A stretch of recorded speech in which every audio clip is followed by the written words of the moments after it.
기독교회가 자본주의의 선봉이 되어버렸습니다. 그래서 마치 예수님이 자본주의자고, 그리고 기독교가 마치 자본주의를 옹호하는 그런 오해에 일부의 소지가 있는 그런 비유가 있는데, 바로 문화의 비유입니다. 비유를 잘못해서 그런 것입니다. 예수님은 어떤 제도나 이데올로기를 옹호할 목적으로 비유를 하신 적이 단 한 번도 없습니다. 예수님이 비유를 하신 목적은 한 번의 예외도 없이 전부 하나님 나라를 가르치기 위해서 하셨어요. 그런 것이지 세상 나라의 어떤 제도나 어떤 왕국이나 어떤 정권을 옹호하기 위해서 예수님께서는 성경의 비유를 한 번도 하신 적이 없습니다. 그래서 이 비유도 하나님 나라 비유입니다. 여러분들, 관점이 있으면 대상을 파악하는 데 도움이 됩니다. 그런데 동시에 그 관점은 색안경이 되기 쉽습니다. 여러분들, 자본주의 색안경 벗어버리시고 주님이 하나님 나라를 가르치신 이 비유를 있는 그대로 맨눈으로 같이 보십시다. 하나님 말씀 누가복음 19장 11절부터 28절까지 한 절씩 제가 홀수절, 여러분들 짝수절 교독하시겠습니다. 그들이 이 말씀을 듣고 있을 때 비유를 더하여 말씀하시니, 이는 자기가 예루살렘에 가까이 오셨고 그들은 하나님의 나라가 당장에 나타날 줄로 생각함이더라.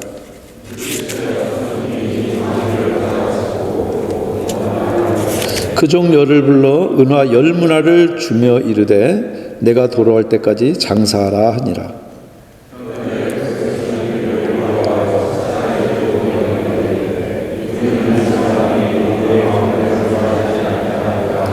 귀인이 왕위를 받아가지고 돌아와서 은화를 준 종들이 각각 어떻게 장사했는지를 알고자 하여 그들을 부르니,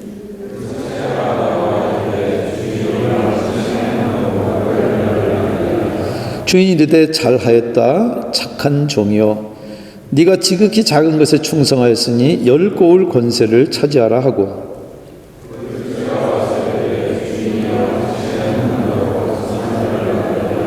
주인이 그에게 이르되 너도 5고을을 차지하라 하고,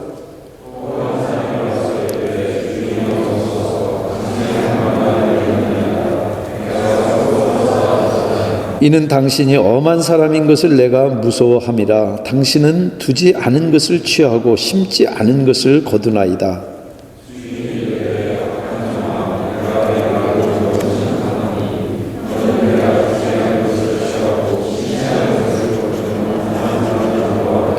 그러면 어찌하여 내 돈을 은행에 맡기지 아니하였느냐? 그리하였으면 내가 와서 그 이자와 함께 그 돈을 찾았으리라 하고,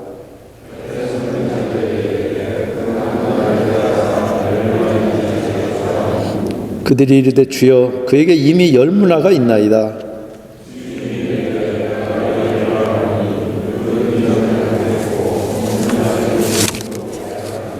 그리고 내가 왕됨을 원하지 아니하던 저 원수들을 이리로 끌어다가 내 앞에서 죽이라 하였느니라.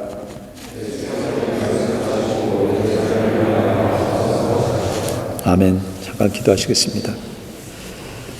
성령 하나님, 저희들이 예수님의 이 비유를 2000년의 시간의 갭과 중동과 우리의 그 문화의 갭을 뛰어넘어서 우리들이 예수님이 전달하시고자 하시는 그 메시지를 듣기를 원합니다. 우리를 도와주시옵소서. 그 갭을 낮추시고 우리들로 하여금 주님의 음성을 듣고 주님을 더 밝히 알고 따라 나아가는 저희들 되도록 우리들에게 은혜 베풀어 주시옵소서. 예수님 이름으로 기도합니다. 아멘. 여러분들, 11절과 28절이 길지만 한 페리코프입니다. 거기에 시작하고 있는 이 동사가 오다 하라고 하는, 이 예루살렘에 오다 하는 이 단어하고 28절에 예루살렘을 향하여 가다라고 하는 이 두 단어를 묶어서 여기 한 단위를 뜻하고, 실제 그 내용이 한 비유입니다. 그리고 그 오고 가는 예루살렘 향해서 오고 가고 있는 그것이 바로 이 비유의 배경이 됩니다. 지금 예수님은 유월절 직전에 예루살렘을 향해서 올라가면서 지금 이 비유를 하고 계세요. 여러분들, 유월절은 이스라엘이 애굽의 종으로부터 해방된 것을 기념하는 절기입니다. 그러니까 시기적으로 유월절만큼 로마의 지금 식민지로 압제당하고 있는 이 유대인들에게 이스라엘이 로마로부터 해방되기에 가장 좋은 때가 이때만큼 없어요. 그런데 거기 맞춰서 예수님께서 예루살렘에 올라가시니까 그 예수님을 주목하면서 하나님의 나라가 당장 임할 줄로 그렇게 생각한 것입니다. 그 말은 추종자 세력들을 예수님께서 선동해서 예수님 전에 약 150년 전에 하스모니안 왕가의 유다스 마카비우스가 그 일을 했어요. 그렇게 해서 이스라엘을 로마의 지배로부터 해방시킬 줄로 기대한 것입니다. 그러나 예수님께서는 지금 하나님의 나라가 예수님이 이 땅에 오심으로 이미 왔어요. 예수님이 하나님의 나라예요. 그리고 예수님이 지금도 살아계시고 다스리기 때문에 지금도 하나님의 나라예요. 그러나 그 하나님의 나라는 예수님께서 왕권을 가지시고 이 땅에 다시 오실 때 완전히 이루어져요. 그래서 이 하나님의 나라는 과거와 현재와 미래를 어우르는 그런 통치 개념이에요. 다스림의 개념이에요. 누구도 그때를 모르지만 그때는 반드시 옵니다. 하나님 나라를 가르친 이 비유도 조금 있으면 그때가 올 것이라고 표현합니다. 어떤 귀인이 왕위를 받아가지고 오려고 먼 나라로 갈 때, 우리는 경험적으로 우리 역사에는 이런 일들이 없기 때문에 참 이상한 표현이지만 아기 예수님을 죽이려고 했던 헤롯 대왕도 왕위를 인정받기 위해서 주전 40년에 로마로 갑니다. 유대 교회사가 유세푸스가 기록한 역사에 고대사에 그게 다 기록이 되어 있어요. 그리고 그 아들 아켈레오도 역시 주전 4년에 로마로 찾아가서 이복 동생 안티파스가 아니라 나한테 왕위 계승권이 있다고 주장을 하고 설득을 합니다. 그래서 당시 유대인이라면 누구나 다 아는 역사적인 사실이 예수님의 지금 하시는 이 배경, 이 비유의 배경이 됩니다. 길 떠나기 전에 이 귀인은 자기 종들에게 분부합니다. 분명 왕위를 받아가 돌아올 것을 이 귀인은 지금 확신하는 거예요. 그런데 주변의 생각은 다릅니다. 귀인이 종 열을 불러서 각각 한 문화씩 줘요. 여러분들, 문화는 한 100일치의 임금에 해당됩니다. 그러니까 여러분들 월급 가지고 계산해 보세요. 선물을 주면서 주인은 내가 돌아올 때까지 장사하라. 여러분들, 한글 성경은 돌아올 때까지로 번역했지만 헬라 원문으로는 돌아올 것이므로 그렇게 번역도 되고 저는 그게 더 맞다고 봅니다. 여러분들, 돌아온 주인이 종들을 불러 모아가지고 첫 번째, 두 번째 종들을 칭찬할 때 보세요. 과연 이 종들이 성공했다고 칭찬하고 있는지 신실했다고 칭찬하고 있는지 유심히 보시기 바랍니다. 여러분들, 내가 돌아올 때까지로 번역하면은 뜻이 상당히 달라집니다. 왜냐하면 14절에 보면은 그런데 그 백성이 그를 위하여 사자를 뒤로 보내어 이르되 우리는 이 사람이 우리의 왕됨을 원치 아니하나이다. 그런 적대적인 환경 가운데서 그런 사람들 가운데 섞여서 미워하는 사람을 위해서 미워하는 사람이 준 돈을 가지고 장사한다는 것이 호락호락한 일이 아니에요. 여러분들, 헤롯 대왕은 로마를 방문해서 원했던 대로 왕위를 인정받습니다. 그러나 아들 아켈라오는 쫓겨나요. 그런 위태로운 귀인의 여행이 언제 끝날지 몰라요. 그런데 바로 그때 귀인이 알기 원했던 것은 많은 사람들이 나를 미워하고 내 통치를 거부하는 이 세상에서 너희가 나 없는 사이에 위험을 무릅쓰면서까지 충성스러운 내 종인 것을 공개적으로 드러낼 수 있느냐? 이 말이에요. 문화를 나눠주면서 하는 이 귀인의 말인즉슨 내가 왕위를 받아가지고 돌아온 다음에는 너희들이 공공하게 내 종이라는 거 드러내고 싶지. 그러나 내가 없을 때, 아직 그것이 지금 드러나지 않았을 때 어떻게 처신하는지, 어떤 대가를 치르더라도 네가 나와 한 운명 공동체라는 것을 드러내는지 나는 그거를 보고 싶다, 이 말이에요. 여러분들, 한국인들이 구한말에 세례받던 것과 지금 세례받는 것은 의미가 전혀 다릅니다. 구한말에는 예수 믿는 것 때문에 문중에서 파문돼요. 그러면 자기 소유뿐만 아니라 먹고 살고 사회적인 모든 관계가 다 빠그러져요. 물론 지금도 그런 어려움을 무릅쓰고 믿는 분들도 있어요.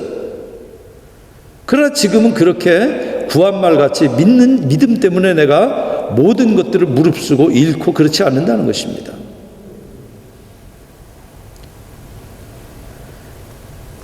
여러분들, 과거에 소련의 그 소비에트 연방 시절에 예수 믿던 사람들하고 지금 예수 믿던 사람들하고는 달라요.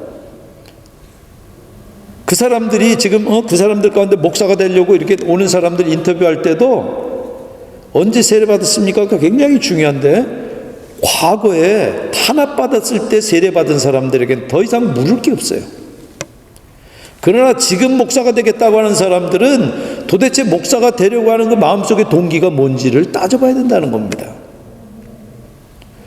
요새 한국의 젊은 목회자들이 아주 절대 다수가 첫 번째 꿈이 대형교회 목사가 되는 거예요.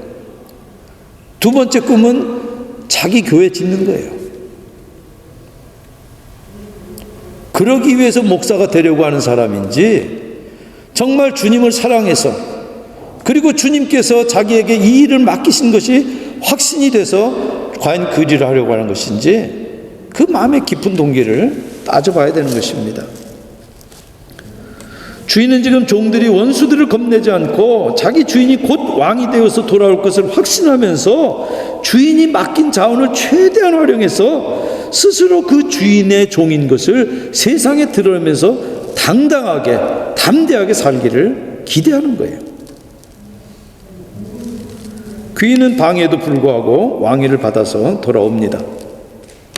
돌아오자마자 주인은 종들을 불러 모읍니다. 종들이 뭘 했는지 알고 싶기 때문에 그래요. 여러분들, 15절에 어떻게 장사하였는지 이 동사가 성경에 꼭 한번 나옵니다.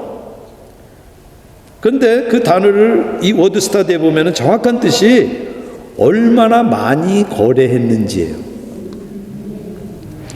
얼마나 많이 벌었는지에 관심 있는 게 아니에요. 주인이 자리를 비운 그 위험한 순간에도 얼마나 주인에게 공개적으로 충성했는지, 그게 초점이에요. 그래서 장부에 기록이 빼곡하게 돼 있으면은 그 종은 지금 주인의 종으로 동네방네 지금 다 아는 거예요.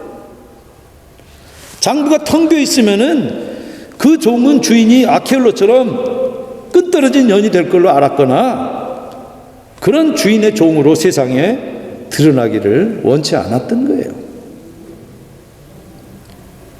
그런데 이 핵심 단어의 뜻이 이렇게 분명한데도 불구하고 왜 그렇게 수많은 설교가 얼마나 많이 벌었느냐로 그렇게 해석되느냐는 것입니다. 명백하게 이것은 자본주의의 영향이에요.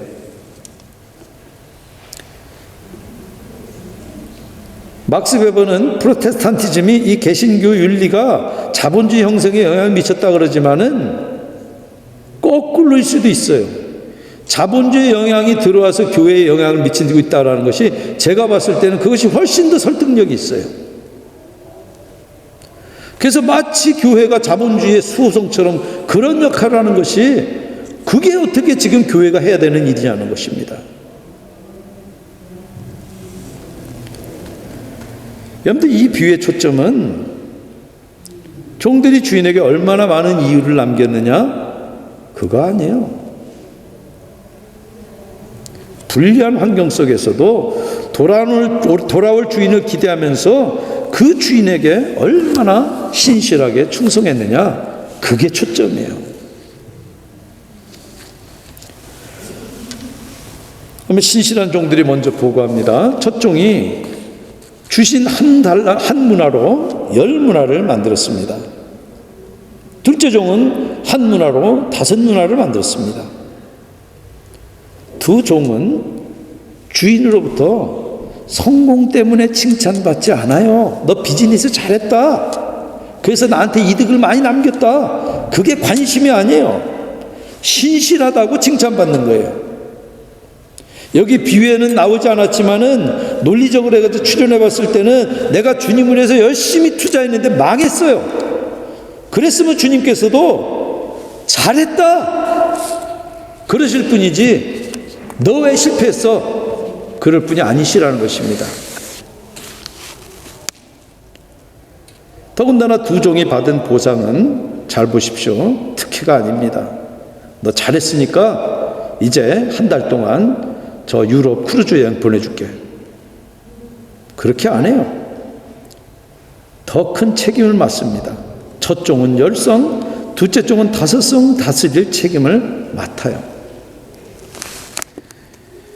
이어서 세 번째 종은 주인을 두려워했다고 말합니다. 정확하게 이야기하면은 주인을 두려워한 게 아니라 주인이 돌아오는 걸 두려워한 거예요. 그리고 주인이 돌아왔다는 얘기는 자기가 돈을 걸었던데 졌다는 거예요. 근데 주인 앞에 대놓고 주인을 두려워했다니 이거 모욕 아닙니까? 앞에다 대놓고 지금 삿대질하는 겁니까? 그러면 비유가 말이 되질 않습니다. 여러분들 중동 문화, 특별히 베두인 문화에서는 이 말은 대단한 찬사예요. 베두인들은 떠돌이 약탈자입니다. 그래서 한 남자의 가치를 따질 때 얼마나 무섭게 약탈했느냐, 얼마나 두려운가가 그 사람의 가치예요. 물론 정착해서 사는 농경 문화에서는 모욕적인 말입니다. 도둑이고 깡패라는 얘기니까. 근데 아무리 찬사일망정 신실치 못한 종은 주인을 고작 약탈자로 본 거예요. 자기가 그런 사람이니까 그런 거예요. 뭐 눈에는 못밖에 안 보인다 그러잖아요. 목사님 내 주변에는 전부 사기꾼밖에 없어요. 그 사람이 사기꾼이기 때문에 그렇게 보이는 거예요. 주변에는 참 이 좋은 사람들 많아요. 그 사람이 좋은 분이니까 그렇게 보는 거예요. 주인은 이 종이 자기에 대해서 삐뚤어진 견해를 가질 수밖에 없는 그 이유를 그의 신실치 못함 때문이라고 선고합니다. 주인은 색안경을 끼고 보니까 주인을 자기처럼 본 거예요. 여러분들 동시에 귀인은 신실치 못한 종이 일관성이 없는 것을 여기 지적을 합니다. 네가 본 것처럼 내가 그렇게 악독 자본가라 그러면은 악독 자본가한테 율법이 무슨 상관이 있어요? 율법에서는 분명히 고리를 받고 돈을 빌려주지 못하게 했는데 내가 그렇게 해서 돈 벌리는 게 낫지 왜 너 지금 그 문화를 수간에 쌓아두는 건 도대체 무슨 짓이 하는 겁니다. 그래서 신실치 못한 그 종이 가졌던 한 문화를 10문화 가진 종에게 줍니다. 역시 빈익빈 부익부 자본주의네요. 그겁니까? 더군다나 그 다음에 무릇 있는 자는 받겠고 없는 자는 그 있는 것도 빼앗기리라. 이게 자본주의를 옹호하는 예수님의 얘기입니까? 그 자리에 있는 사람도 오해했어요. 공평치 못한 처사라고 여기니까 그래서 곁에 있던 자들도 주여 그에게 이미 10문화가 있나이다. 근데 하나 더 주면 11문화 되는데 이거 공평치 못합니다. 그 말 아닙니까? 여러분들 이 비유는 자본주의 논리하고는 아무 상관이 없습니다. 이 비유에서 귀인은 예수님이에요. 당신을 섬길 때 사용하라고 종들에게 문화를 주듯이 예수를 믿는 사람들에게 주님은 은사를 주십니다.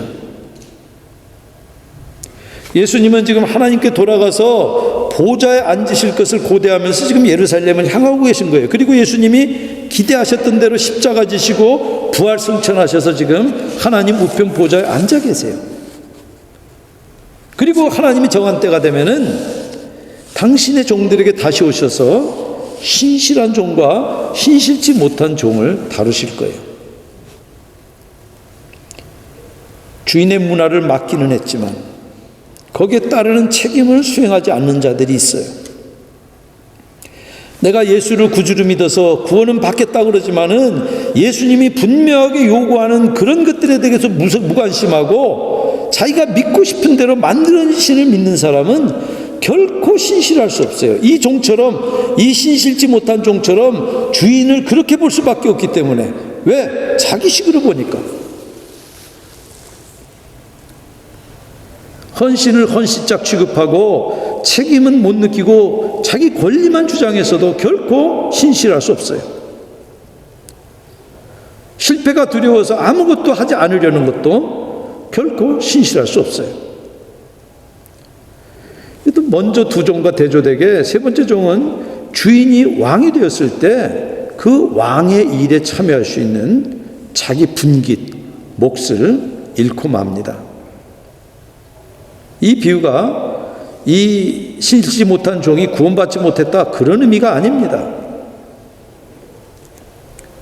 승자는 더 많은 것을 차지하고 패자는 가진 모든 것을 다 잃는다는 그 잠언의 격언을 지금 여기 다시 입증되고 있다는 얘기예요. 근데 패자는 여기 셋째 종만이 아닙니다. 귀인이 왕 되는 걸 반대한 백성들의 실패에 비하면은 셋째 종의 실패는 차라리 사소해요. 그런데 이 비유의 끝이 섬뜩합니다. 내가 왕됨을 원하지 아니하던 저 원수들을 이리로 끌어다가 내 앞에서 죽이라. 이 예수님의 말 같지가 않아요. 그러면 십자가냐 칼이냐, 십자군들처럼 무력으로 복음 전하고 6.25 전쟁 전후로 있었던 서북 청년단들처럼 예수 믿는 사람들이 빨갱이들에게 당했으니까 당한 대로 그대로 보복해 줘야 되고 극우로 그렇게 해야 됩니까? 여러분들 근데 비유를 잘 보시면은 명령은 내려졌지만 명령이 집행되지 않은 채 비유가 끝납니다. 집행유예된 채로 끝나요. 그 말은 비유를 읽는 사람들, 비유를 듣는 사람들로 하여금 생각하고 반응할 여지를 남기는 거예요. 귀인 예수님이 왕권을 가지고 이 땅에 진격해 오시면 그때는 반대편은 산자들은 극형을 피할 길이 없어요. 그러나 그때까지 아직 오늘이라고 하는 시간이 주어진 그 사람들에게는 돌이킬 여지가 있다는 거예요. 그런데 예수님은 너그러운 주인이 분명합니다. 그래서 마땅히 응징해야 마땅함에도 불구하고 지금 유예하고 계시는 거예요. 그리고 제자들에게도 충성을 기대하시고 당신의 때가 되면은 제자들과 정산하실 거예요. 어떤 사람은 그 정산이 기쁜 정산이 될 것이고 어떤 사람은 실망스러운 정산이 될 것입니다. 그런데 이 오늘 이 비유는 상당히 많은 부분을 빈칸으로 나눠둔 채 끝나버립니다. 저같이 이 공상하기 좋아하는 사람들은 이 비유 가지고 고민을 너무 많이 했어요. 야, 이 사람은 어떻게 됐을까? 얘는 어떻게 됐을까?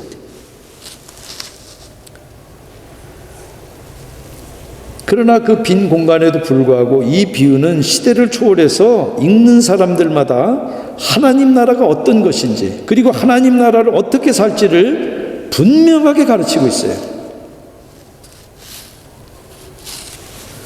인도 캘커타에서 빈민들을 위해서 평생을 헌신했던 마리아 테레사 수녀에게 영국 그 저널리스트가 인터뷰하면서 아주 고약한 질문을 했어요.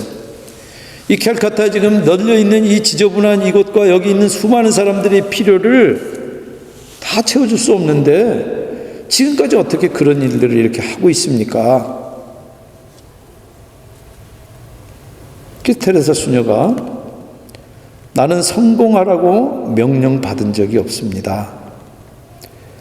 내가 받은 명령은 신실하라는 명령입니다. 개떡 같은 자본주의자 저널리스트 질문에 찰떡 같은 예수님의 답이 돌아온 거예요. 사랑하는 여러분, 주님은 오십니다. 꼭 오십니다. 그때 기쁘게 정산하는, 한 분도 빠짐없이 다 기쁘게 정산하는 저 여러분들 다 되시기를 주님의 이름으로 축원드립니다. 기도하시겠습니다. 참 좋으신 하나님,